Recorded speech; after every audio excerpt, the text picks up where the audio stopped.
नमस्कार दोस्तों। आज हम बात करते हैं सबसे रहस्यमय और सबसे गलत समझे जाने वाले ग्रह की, जो है केतु। और ख़ास तौर पर जब ये केतु लग्न अर्थात पहले भाव में बैठ जाता है तो व्यक्ति का पूरा अस्तित्व ही अलग हो जाता है। केतु है कौन? केतु को हम सिरकटा सांप कहते हैं। हम मतलब ज्योतिष लोग कहते हैं। राहु सिर है, केतु धड़ है। राहु भौतिक सुखों का लालची है, केतु वैराग्य और मोक्ष का प्रतीक है। जिस घर में केतु बैठता है उस घर की चीजों से व्यक्ति को पहले बहुत लगाव होता है, फिर अचानक विरक्ति हो जाती है। और यही खेल जब पहले भाव में होता है तो व्यक्ति का अस्तित्व ही बदल जाता है। आज यही बताने के लिए ये वीडियो बना रहा हूँ मैं आपको कि पहले भाव में केतु का मतलब है कि लग्न आपका शरीर, व्यक्तित्व, स्वभाव, आत्मविश्वास, चेहरा, दिमाग सब कुछ है। जब केतु यहाँ बैठता है तो व्यक्ति का जन्म से ही पुरानी आत्मा लगता है। ऐसा लगता है जैसे ये दुनिया इसकी पहले ही जन्म नहीं है। बचपन से ही गंभीर, कम बोलने वाला, अकेले में खुश रहने वाला। लोग कहते हैं ये बच्चा तो बूढ़े जैसा व्यवहार करता है। तो वो कौन करता है? वो केतु करवाता है। इसका शारीरिक प्रभाव ऐसा ही पड़ता है। केतु की मार बहुत गहरी होती है। हड्डियों में दर्द, जोड़ों का दर्द, रीढ़ की हड्डी की समस्या जीवन भर रह जाती है। नसों में कमजोरी, नर्वस सिस्टम कमजोर होना, हाथ पैर सुन्न पड़ना, हाथ पैरों में झंझनाहट, पेड़ के निचले हिस्से में पुरानी बीमारियां, अपेंडिक्स, हार्निया, गुप्तांग संबंधी रोग, आंखों में कमजोरी, कान में कभी कभी आवाज़ सुनाई देना।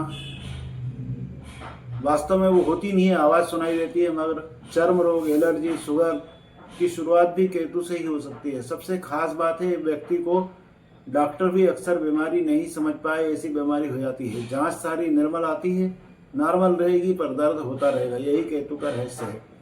मानसिक और व्यवहारिक प्रभाव भी पड़ता है उसका। अंदर से बहुत तेज दिमाग है लेकिन दिखावा बिल्कुल नहीं करते हैं।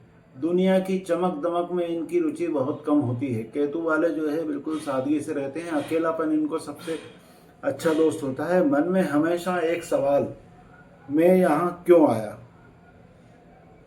जीवन का मकसद क्या है?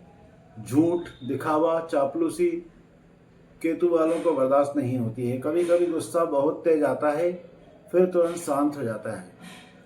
अपनापन बर्दाश्त नहीं कर पाते। केतु अहंकार को भी जलाता है। आत्मविश्वास कम लगता है लेकिन अंदर से बहुत मजबूत होते हैं। अच्छा, एक इसमें सावधानी रखना है क्या क्या आपको। जो केतु वाले हैं वो जरूर सुन लें। सूर्य अगर सप्तम में हो तो सुबह शाम को दान ना दें। सूर्य और केतु में शत्रुता है, दान करने से नुकसान बढ़ता है। पत्नी से बहुत अच्छे संबंध रखें। पहले भाव के केतु सातवें भाव को देखता है। पति पत्नी में दरार डाल सकता है। किसी भी तरह का व्यसन बिल्कुल ना करें। शराब, सिगरेट, गुटखा, भांग, गांजा, केतु इनको और बढ़ावा देता है। अगर होगा तो फिर वो बिगाड़ देगा आपको। सातवां अगर खाली हो तो बुध और शुक्र के उपाय जरूर कर लें, नहीं तो वैवाहिक जीवन में बहुत कष्ट आएगा। अपने बेटे या बेटियों को खाने पीने की चीजें या पैसे कभी ना दें। केतु पंचम भाव को भी प्रभावित करता है।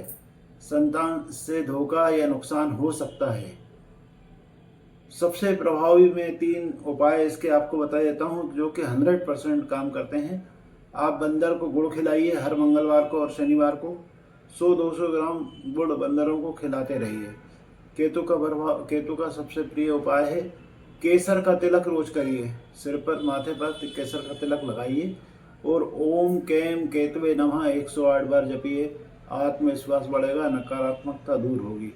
गणेश जी की पूजा करिए, जीवन भर करिए। केतु गणेश जी का स्वामी है।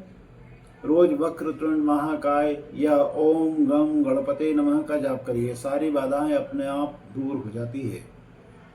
एक सच्ची घटना एक मैं आपको बताता हूँ। मेरे पास एक व्यक्ति आया था। एक 34 साल के लड़के की शादी 10 साल से नहीं हो रही थी। कुंडली देखी तो लग्न में केतु, 7वां घर खाली। लड़का बहुत हैंडसम था, अच्छी नौकरी थी, पर लड़कियां बात करते करते अचानक मना कर देती थी। मैंने उसको सिर्फ 2 उपाय बताए। रोज सुबह केसर का तिलक लगाओ और हर मंगलवार को बंदरों को गुड़ खिलाओ। और एक नियम, शादी की बात चलते समय अपने पिता को कभी बीच में मत बोलने देना। पिता को दूर रखना। और 4 महीने बाद ही उसकी शादी हो गई और बहुत अच्छे घर में हो गई। आज 2 बच्चे का बाप है, बहुत खुश है, मिलता है मुझसे। अंतिम बात मैं आपसे कहना चाहूँगा, केतु पहले भाव में आपको दुनिया से अलग बनाता है, लेकिन यही अलगपन आपको बहुत ऊंचा भी ले जाता है। अगर आप केतु को समझ गए और इसके उपाय कर लिए तो ये आपको आध्यात्मिक गुरु, हीलर, ज्योतिषी, लेखक या बहुत बड़ा वैरागी संत बना सकता है। देखिए, ओशो, श्री श्री रविशंकर, रामकृष्ण परमहंस, सबके लग्न में केतु का प्रभाव था। तो केतु को दुश्मन मत समझिए, ये आपका सबसे बड़ा गुरु हो सकता है। बस इसे सम्मान दीजिए, उपाय कीजिए और देखिए ये आपको कहाँ से कहाँ ले जाता है। नमस्कार, कल फिर मिलेंगे आपके लिए एक नया विषय लेकर। अगर आपकी कुंडली में भी लग्न में केतु है और आप परेशान हैं तो बेझिझक अपनी जन्म कुंडली व्हाट्सएप कर दीजिए, मैं आपको बिल्कुल सटीक और आसान उपाय बताऊंगा। जब तक के लिए विदा, नमस्ते।